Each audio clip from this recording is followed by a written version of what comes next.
अस्सलाम वालेकुम viewers, decent learning में तव्हांखे खुशामदीद कयूं था। जीअं त अॼु पाण पढ़ंदासीं कॉन्केटिनेट, जंहिंजो कमु आहे ॿ अखरनि खे पाण में मिलाइणु, यानी कि कुझु सैंपल्स ठाहिया आहिनि, फस्ट नेम, लास्ट नेम, फुल नेम, यानी तरीक़े जा ॿिया जेके बि तव्हां ठाहे सघो था।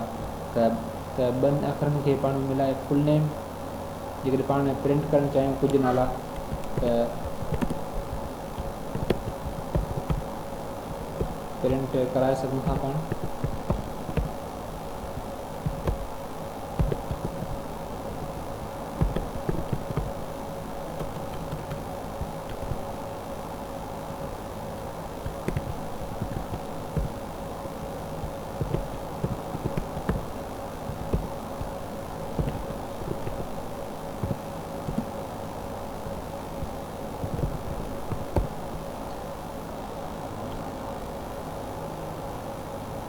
कुझु नाला तव्हांजे साम्हूं आहिनि, जीअं त पाण उन्हनि खे प्रिंट कराईंदासीं। मतिलबु त फुल नेम में इहे सभु गॾिजी अचनि जीअं नालो को ठहे, त उनजे लाइ पहिरीं पाण लॻाईंदासीं CONCATENATE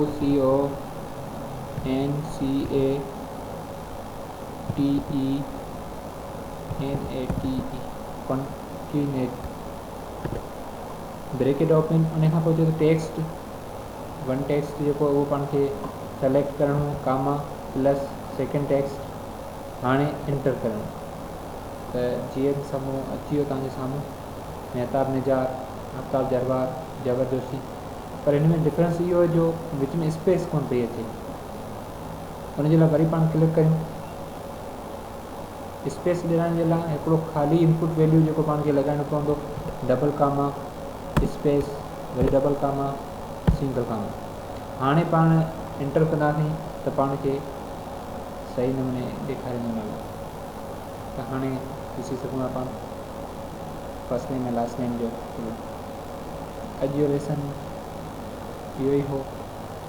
इंशाल्लाह तव्हांखे ज़रूरु वीडियो पसंदि ईंदो। थैंक यू, अल्लाह हाफ़िज़।